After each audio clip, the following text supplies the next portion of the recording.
ദൈവനാമത്തിന്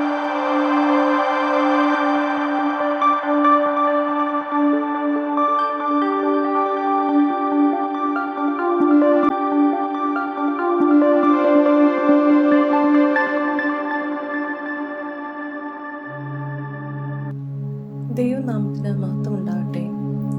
ഇന്നത്തെ ധ്യാനത്തിനായി തിരഞ്ഞെടുത്തിരിക്കുന്ന വേദഭാഗം യെശയ്യാപ്രവാചകന്റെ പുസ്തകം 53-ാം അധ്യായം 4 മുതൽ 6 വരെയുള്ള വാക്യങ്ങൾ. നമ്മുടെ കർത്താവായ യേശുക്രിസ്തുവിന്റെ ക്രൂശ് മരണത്തിലൂടെ സാധ്യമായ രക്ഷാകര പദ്ധതിയെക്കുറിച്ച് നാം ആഴമായി ധ്യാനിക്കുന്ന നാളുകളാണ് ഈ വലിയ നോമ്പ് കാലയളവ്. നിന്ദയുടെയും പരിഹാസത്തിന്റെയും അടയാളമായിരുന്ന ക്രൂശ് രക്ഷയുടെ അടയാളമായി മാറിയത് യേശുക്രിസ്തുവിന്റെ ക്രൂശ് മരണത്തിലൂടെയാണ്. പഴയ നിയമത്തിൽ ക്രിസ്തുവിന്റെ ക്രൂശ് മരണത്തിന്റെ ആഴമായ ബോധ്യങ്ങൾ പ്രവാചകൻ വിവരിക്കുന്ന ഭാഗങ്ങളിലൊന്നാണ് നാം ഇന്ന് ധ്യാനിക്കുന്നത്. വാക്യം 5: എന്നാൽ അവൻ നമ്മുടെ അതിക്രമങ്ങൾ നിമിത്തം മുറിവേറ്റും നമ്മുടെ അകൃത്യങ്ങൾ നിമിത്തം തകർന്നുമിരിക്കുന്നു. നമ്മുടെ സമാധാനത്തിലുള്ള ശിക്ഷ അവന്റെ മേൽ ആയി, അവന്റെ അടിപ്പിണരുകളാൽ നമുക്ക് സൗഖ്യം വന്നുമിരിക്കുന്നു. സഹന അനുഭവങ്ങൾ സാക്ഷ്യത്തിന്റെ നവ്യമായ ദർശനങ്ങളാണ് പകർന്നു നൽകുന്നത്. ക്രിസ്തുവിന്റെ ക്രൂശ് ഒരു പുതു മാനവികതയിലേക്ക് നമ്മെ നയിക്കുന്ന നേർസാക്ഷ്യമാണ്. ദൈവത്തിന്റെ സഹനം നമ്മിലെ ദൈവബോധത്തെ ഉടച്ചു വാർക്കുന്ന അനുഭവമായി മാറുന്നു. സകല സൃഷ്ടികളുടെയും ആകമാനമായ വീണ്ടെടുപ്പിനും രക്ഷയ്ക്കുമായി ഈ ഭൂമിയിൽ വന്ന ദൈവത്തിന്റെ സഹനം ദൈവസ്നേഹത്തിന്റെ ആഴത്തെ അടയാളപ്പെടുത്തുന്നു. ദൈവം എന്തിനാണ് മനുഷ്യനെ പോലെ വേദന ഏൽക്കുന്നത്? ഇക്കാലത്തെയും ചോദ്യമാണിത്. എന്നാൽ അത്തരമൊരു ദൈവത്തെയാണ് പ്രവാചകൻ ഈ വാക്യങ്ങളിൽ വിവരിക്കുന്നത്. നമ്മുടെ രോഗങ്ങളെയും വേദനകളെയും വഹിച്ച് നമുക്ക് വേണ്ടി മുറിവേറ്റും തകർക്കപ്പെട്ടും കഷ്ടമനുഭവിക്കുന്ന സഫറിംഗ് സെർവന്റിനെ 4 മുതൽ 6 വരെയുള്ള വാക്യങ്ങളിൽ വിവരിക്കുന്നു. നമുക്ക് വേണ്ടി ത്യാഗം അനുഭവിക്കുന്ന ദൈവത്തെ ക്രിസ്തുവിന്റെ ഇഹലോക ജീവിതത്തിലും ക്രൂശ് മരണത്തിലും നമുക്ക് ദർശിക്കുവാൻ സാധിക്കും.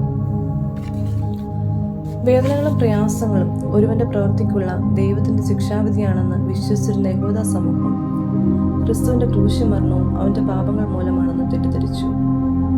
ഇവൻ മറ്റുള്ളവരെ രക്ഷിച്ചു, തന്നെത്താൻ രക്ഷിപ്പാൻ കഴിയില്ല എന്ന് യാഥാർത്ഥ്യം മനസ്സിലാക്കാതെ പരിഹസിച്ചു. യെശയ്യാപ്രവാചകന്റെ പുസ്തകം 53-ാം അധ്യായം 4 മുതൽ 6 വരെയുള്ള വാക്യങ്ങളും ഇത് വിവരിക്കുന്നു. നാമോ ദൈവം അവനെ ശിക്ഷിച്ചും അടിച്ചും ദണ്ഡിപ്പിച്ചുമിരിക്കുന്നു എന്ന് വിചാരിച്ചു.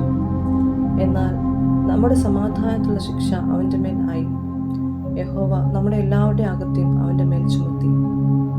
അതിലൂടെ നമുക്ക് സാധ്യമായതോ ദൈവവുമായുള്ള ബന്ധത്തിന്റെ വീണ്ടെടുപ്പ്. വാക്യം 5 ഇപ്രകാരം ഓർമ്മിപ്പിക്കുന്നു: അവന്റെ അടിപ്പിണരുകളാൽ നമുക്ക് സൗഖ്യം വന്നുമിരിക്കുന്നു. ക്രിസ്തു നമുക്ക് വേണ്ടി അനുഭവിച്ച ത്യാഗം നമ്മൾ മനസ്സിലാക്കുമ്പോൾ നമ്മുടെ ചുറ്റുമുള്ളവർ നമുക്ക് വേണ്ടി അനുഭവിക്കുന്ന ത്യാഗത്തെ എങ്ങനെയാണ് വിസ്മരിക്കുവാൻ സാധിക്കുന്നത്? ത്യാഗതുല്യമായ സഹനം സ്നേഹത്തെ വെളിപ്പെടുത്തുന്നു. ഈ ദൈവസ്നേഹം നമ്മിലേക്ക് മാത്രം മൂടി വയ്ക്കപ്പെടേണ്ടതല്ല, മറ്റുള്ളവർക്ക് പകർന്നു നൽകപ്പെടേണ്ടവയാണ്. ക്രിസ്തുവിനെ പോലെ മറ്റുള്ളവർക്ക് വേണ്ടി നിലകൊള്ളുവാൻ നമുക്ക് സാധിക്കുമോ? സ്നേഹത്തിന്റെ മാനങ്ങൾ ഉൾച്ചേർക്കുന്ന ഒരു നവജീവിത ശൈലിയിലേക്ക് ക്രിസ്തുവിന്റെ ക്രൂശ് അനുഭവങ്ങൾ നമ്മെ ക്ഷണിക്കുന്നു.